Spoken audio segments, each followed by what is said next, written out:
बचपन से हम सभी ने कभी न कभी देखा होगा, जैसे घर में हम लोग छोटी मोटी अगर चोरियां करते या कोई शैतानी बदमाशी करते तो पकड़े ना जाए, उसके लिए कई तरह की उल जुलूल की हरकतें करते थे। या फिर कई बार ऐसा होता था कि बहुत घबराए होते थे, पकड़ा गया तो पिटूंगा, बचना भी है, तो फिर कैसे उस वक्त चेहरे पे कौन से हाव भाव लाया जाए, कैसे नॉर्मल रहा जाए, कैसे दिखाया जाए कि मैंने तो कुछ किया नहीं। ख़ासतौर पर जो साइकोलॉजी के स्टूडेंट हैं या पुलिसिंग में हैं, जो केस इन्वेस्टिगेट करते हैं, उन सभी के लिए बहुत ज़रूरी होता है इंसानी चेहरों को और उसके हाव भाव को पढ़ना। कई बार ये ख्याल आता है हमेशा कि एक कातिल जब कत्ल करता है तो कत्ल करते वक्त उसके हाव भाव कैसे होते हैं, उसके चेहरे पर क्या होता है, वो बोलता किस तरीके से है, बॉडी लैंग्वेज क्या होता है, और कत्ल के फ़ौरन बाद उसके बिहेवियर, उसका बर्ताव, उसके हाव भाव, उसके चलने उठने बैठने बात करने के तरीके में क्या फ़र्क आता है, क्योंकि इससे बहुत कुछ सीखने को मिल सकता है। लेकिन क्या ये हकीकत में ऐसा है कि एक कातिल जिसको कत्ल किए हुए 5-10 मिनट से भी ज़्यादा ना हुआ हो, या 15 मिनट हुआ हो, और उसका बॉडी लैंग्वेज, उसका बर्ताव, उसका हाव भाव बिल्कुल आम इंसानों जैसा हो जाए? केस स्टडी है एक तरह से। इस कहानी के साथ और शुरुआत में मैं आपको एक तस्वीर दिखाता हूँ। ये एक लिफ्ट की तस्वीर है। इस वक्त लिफ्ट में जो आप देख रहे हैं ये 2 लड़के हैं। 10 सितंबर की अभी ये तस्वीर है, सीसीटीवी कैमरे में कैद हुई है। शाम के 5 बज चुके हैं। अब इस लिफ्ट में सिर्फ यही दोनों हैं। इन दोनों के पास एक बैग भी है, शायद पिट्ठू बैग है, भरा हुआ है। दोनों इस वक्त नहाए धोए नजर आ रहे हैं, साफ सुथरे हैं, लेकिन फिर इन्हें लगता है कि कुछ लगा हुआ है। एक दूसरे को दिखा भी रहे हैं, कभी गर्दन पर, कभी चेहरे पर, और फिर लिफ्ट में इधर उधर थोड़ा टहल भी रहे। अब इस तस्वीर को देखकर आप कहेंगे कि इसमें क्या अनोखी चीज़ है, इसमें क्या अलग है, क्या डिफरेंट है? कुछ भी तो नहीं है। लेकिन अब मैं अगर आपसे कहूं कि ये जो अभी आप इन दोनों को देख रहे हैं, इससे ठीक 10 से 15 मिनट पहले मुश्किल से ये कत्ल करके आए। कत्ल करने के बाद जिस घर में इन्होंने कत्ल किया, उस घर से निकलकर बराबर में लिफ्ट, और उसी लिफ्ट में इस वक्त ये दोनों आपको इस हाल में दिखाई दे रहे हैं। अब इनको ध्यान से देखिए, क्या इनके हाव भाव, इनके शक्ल, इनकी आंखें, इनके बॉडी लैंग्वेज, इनके बर्ताव, इनके बिहेवियर को देखकर आपको ज़रा सा भी एहसास या ऐसा लगता है कि नहीं यार, ये दोनों अभी कत्ल करके आया, इसके हाथ खून से रंगे हुए? कहीं से भी, किसी एंगल से, किसी कोने से, शक्ल के किसी भी हाव भाव से ज़रा सा भी एहसास या आभास नहीं होता कि ये दोनों अभी अभी एक खून करके आए। लेकिन हकीकत यही है। इस लिफ्ट में आने से मुश्किल से कुछ मिनट पहले इन्होंने 50 साल की एक लेडी का मर्डर किया, और मर्डर भी इतने ब्रूटल तरीके से कि क्या कहें। ये कहानी है हैदराबाद की। हैदराबाद में एक जगह है कुकटपल्ली, और इसी कुकटपल्ली इलाके में एक पॉश कॉलोनी, पॉश अपार्टमेंट है। उस अपार्टमेंट का नाम है स्वान लेक अपार्टमेंट। इस अपार्टमेंट के 13th फ्लोर पर एक स्टील कारोबारी या स्टील के बिजनेसमैन रहा करते थे, राकेश अग्रवाल, और उनकी पत्नी रेनू अग्रवाल, और उनके 2 बच्चे थे। आमतौर पर बच्चे पढ़ाई के सिलसिले में बाहर रहते तो राकेश और रेनू अग्रवाल इसी अपार्टमेंट में रहा करते थे। 10 सितंबर की शाम की बात है। चूंकि वाइफ घर में अकेली होती तो राकेश को फिक्र होती, वो बीच बीच में अपनी वाइफ को फ़ोन करते। अगर उनकी बीवी कभी बिजी होती, या किचन में होती, या बाथरूम में होती, या कुछ और गेस्ट आ जाते, या पड़ोस में चले जाती, तो कॉल बैक ज़रूर करती थी। 10 सितंबर को भी दोपहर के बाद करीब 4 बजे के आसपास राकेश अग्रवाल ने फ़ोन किया, लेकिन फ़ोन उठाया नहीं। उन्हें लगा कि बिजी होगी, कॉल बैक आएगा, क्योंकि ये बरसों से हो रहा था। लेकिन कुछ वक्त बीता, कॉल बैक आया ही नहीं। तो थोड़ी देर के बाद उन्होंने फिर फ़ोन घुमाया, फिर फ़ोन नहीं उठा, लेकिन कॉल भी नहीं आया वापस। अब उन्हें टेंशन हुई। जब उन्होंने 5-6 बार ये कर लिया तो उन्हें लगा कि कुछ तो गड़बड़ है, वरना उनकी बीवी कॉल बैक ज़रूर करती है। अब वो अजीब अजीब बातें सोचते हुए फ़ौरन वहाँ से निकलते हैं घर के लिए। अब जब घर पहुँचते हैं डोरबेल बजाते हैं, दरवाज़ा खुलता नहीं। कई बार घंटी बजाए नहीं खुला, फिर अपनी वाइफ रेनू अग्रवाल को फ़ोन कर रहे हैं, फ़ोन उठ नहीं रहा है। और परेशानी बढ़ी। फिर उन्होंने फ़ौरन अपार्टमेंट के जो लोग हैं जिम्मेदार सोसाइटी से जुड़े हुए, उनको कॉल किया, बताया। तो फिर प्लम्बर आया, प्लम्बर ने एक बालकनी है उसका दरवाज़ा खोला और इसके बाद ये लोग प्लम्बर के साथ अब अपार्टमेंट के अंदर दाखिल होते हैं। जैसे ही दाखिल होते हैं, सामने जो पहली चीज़ है जिस पर नज़र पड़ती है, सबकी चीखें निकल जाती हैं। सामने रेनू अग्रवाल की खून से लथपथ लाश पड़ी थी। करीब जाकर देखा तो चेहरा और सर बुरी तरह से किसी, ऐसा लगता बार बार किसी चीज़ से मारा गया। गला कटा हुआ, जिसमें के अलग अलग हिस्सों पर चाकू और बाकी हथियारों के निशान। और लाश से कुछ दूरी पर एक प्रेशर कुकर रखा हुआ था। प्रेशर कुकर को तो देखा कि उसके पेंदे पर खून ही खून लगा हुआ है। समझने में ज़्यादा वक्त नहीं लगा कि इस प्रेशर कुकर से सर पर काफ़ी वार किया गया था। रेनू अग्रवाल के हाथ और पैर दोनों रस्सियों से बंधे हुए थे।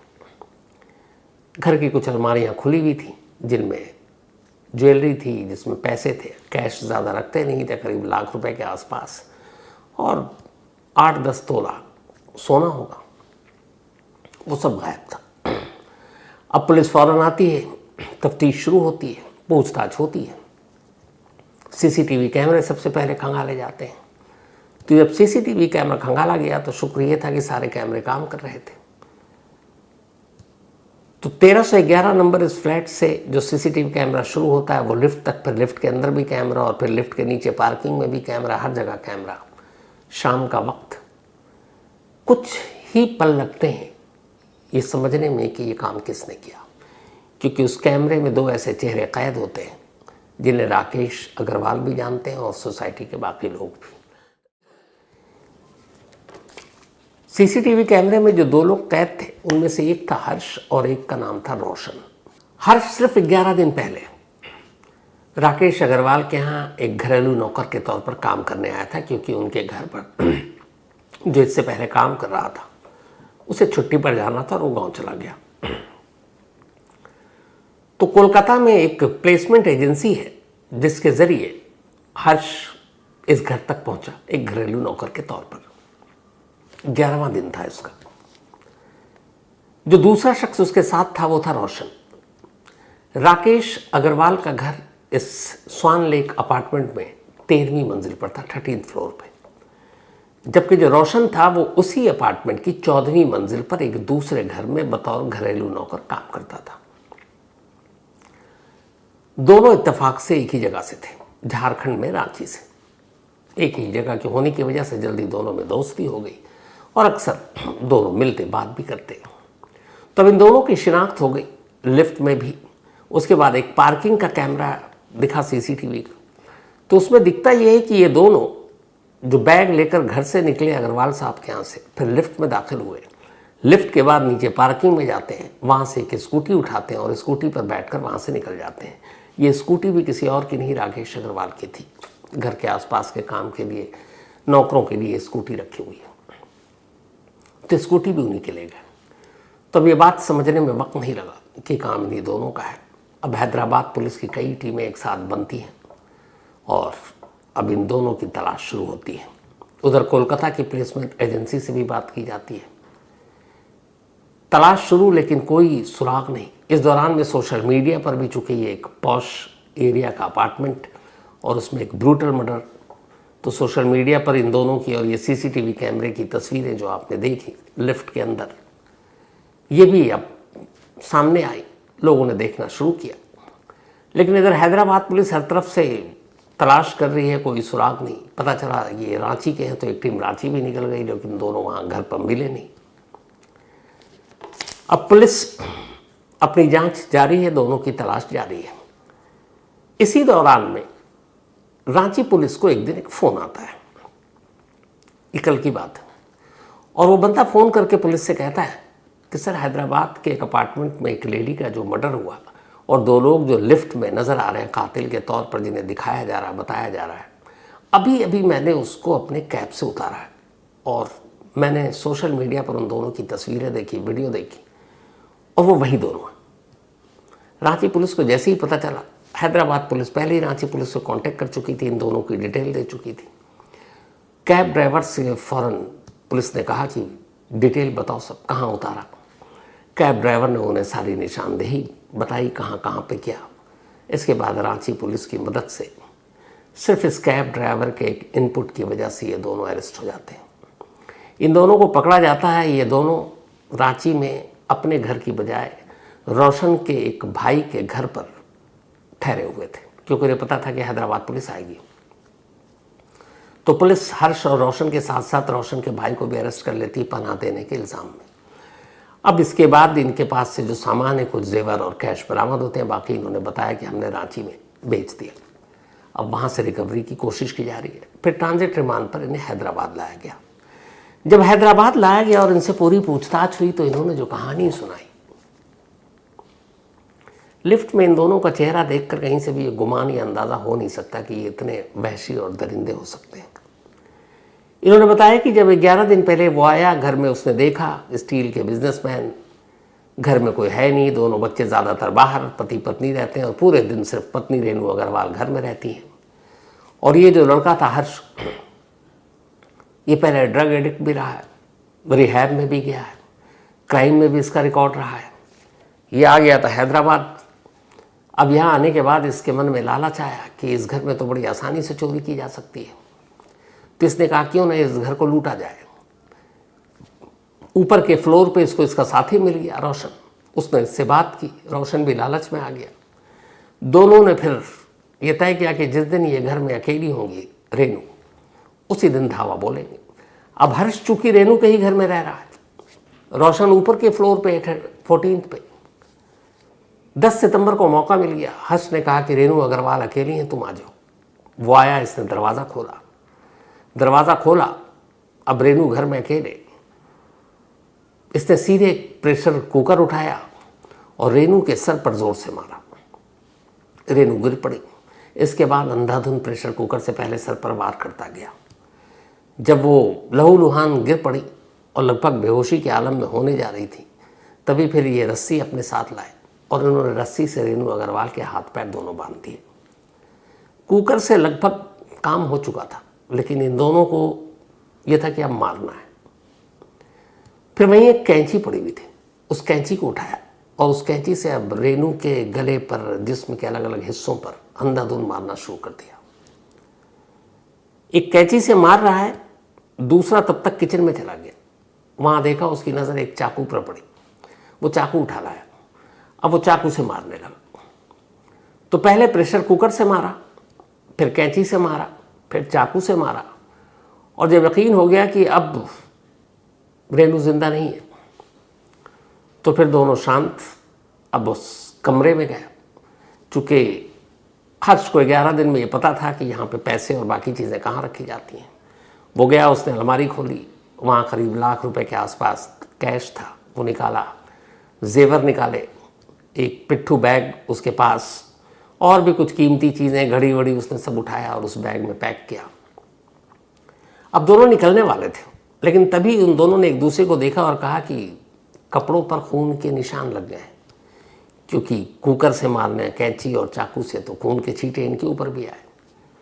तो अब दोनों को लगा कि सूरत में तो बाहर जाएंगे तो फौरन पकड़े जाएंगे। तो हर्ष ने कहा कोई बात नहीं, कोई अभी आने वाला तो है नहीं। बारी बारी से दोनों बाथरूम गए। लाश उसी घर में पड़ी है, थोड़ी दूरी पर बाथरूम है। बाथरूम में जाकर दोनों ने कपड़े उतारे, बाथरूम में नहाया, फिर वहीं कपड़े बदले। कपड़े बदलने के बाद उन्हें पता था घर में परफ्यूम कहाँ रखा, उन्होंने परफ्यूम उठाया, दोनों ने परफ्यूम लगाया, और सब करने के बाद पूरे घर को तसल्ली से देखा कि कुछ और तो लूटने के लिए बचा नहीं है। जब तसल्ली हो गई तो फिर अब दोनों 5 बजे के आसपास घर से बाहर निकलते हैं। बाहर आते हैं लिफ्ट में। जो लिफ्ट में वो उस वक्त एक देख रहा, उसमें से जो आपने देखा होगा, तो उस वक्त भी ये देख रहा है कि कहीं कोई खून का निशान छूट तो नहीं गया। वो इसीलिए अपने पीछे ये सारी चीज़ें देख रहा था। फिर लिफ्ट से नीचे उतरते हैं और उसके बाद वहाँ से स्कूटी से बाहर, फिर स्टेशन, फिर रांची। और आखिर में कैब ड्राइवर की अलर्टनेस की वजह से दोनों गिरफ्तार हो जाते हैं। चाहते तो दोनों लूट कर भी घर से निकल सकते थे, रस्सी से हाथ पैर बांध दिया था, मुंह बांध देते, रेनू अग्रवाल की जान बच जाती, लेकिन मारना था उन्हें सिर्फ लूटपाट के मकसद से, और किस वहशियाना तरीके से मारना था। लेकिन आखिर में वही हुआ जो हर क्रिमिनल सोचता है कि मैं तो पकड़ा जाऊंगा नहीं। दोनों पकड़े गए। लेकिन इस इंसिडेंट ने एक सभी के लिए सबक भी है कि हम आप बहुत सारे लोग जो प्लेसमेंट एजेंसी के ज़रिए घरेलू काम के लिए घरेलू नौकरों को रखते हैं, तो सिर्फ इसलिए कि कोई प्लेसमेंट एजेंसी उसकी गारंटी ले लेती कि नहीं ठीक है, कैरेक्टर ठीक है, सब कुछ अच्छा है और हम रख लेते हैं, उसमें एक रिस्क है। इसलिए ठोक पीट कर कई जगह से कंफर्मेशन के बाद, उसकी फैमिली के बारे में हिस्ट्री जानने के बाद ही किसी को, किसी अनजान शख्स को अपने घर में इस तरह एंट्री देनी चाहिए। और ज़रूरी है कि एंट्री देने से पहले पुलिस को इसके बारे में ज़रूर जानकारी दी जाए, ताकि पुलिस भी बता सके कि इसका कोई क्रिमिनल रिकॉर्ड है कि नहीं। अगर यहीं पे हर्ष के बारे में वेरिफिकेशन ढंग से होता तो पता चल चुका होता कि इसके ऊपर पहले भी क्राइम के केसेस हैं, ये पहले ड्रग्स लेता था, रिहैब सेंटर कोलकाता में इसका इलाज भी हुआ, तो शायद एक ड्रग एडिक्ट और इस तरह के किसी शख्स को कोई अपने घर में आने भी नहीं देता। लेकिन ये सारी जानकारी सामने नहीं आई। शायद प्लेसमेंट एजेंसी को भी क्या पता कि ना पता, और अगर पता है फिर भी उसने भेजा तो वो भी गुनहगार है। इसलिए हैदराबाद पुलिस उस प्लेसमेंट एजेंसी से भी पूछताछ कर सच्चाई तक पहुंचने की कोशिश कर रही है। लेकिन अफसोस की बात यह है कि इन सारी चीज़ों में इन दोनों के हाथों एक बड़ी ही बेरहमी से कत्ल हुआ। और जो शुरू में मैंने कहा था वही तस्वीर अब इस सारी कहानी को सुनाने के बाद आपको फिर दिखाना इसलिए चाहता हूँ कि ये केस स्टडी है। वाकई इन दोनों को देखकर इस तस्वीर में कहीं से भी एहसास हो रहा है कि 10-15 मिनट पहले इन्होंने क्या क्या किया। वो कुकर, वो कैंची, वो चाकू, वो नहाना, कपड़े बदलना, परफ्यूम लगाना, फिर यूं बन संवर कर बाहर आना और चले जाना, और थोड़ी देर पहले अपने ही जैसे एक इंसान को मार कर निकलना। कहीं भी इनके चेहरे से कोई पकड़ सकता है? कोई नहीं। इसीलिए कभी किसी के चेहरे पर मत जाइए, क्योंकि चेहरे पे हर इंसान के कई चेहरे होते हैं। तो ये थी आज की अफसोसनाक कहानी। अब आपसे मुलाकात होगी कल रात 9 बजे किसी नई कहानी के साथ। तब तक अपना और अपनों का ख्याल रखिएगा।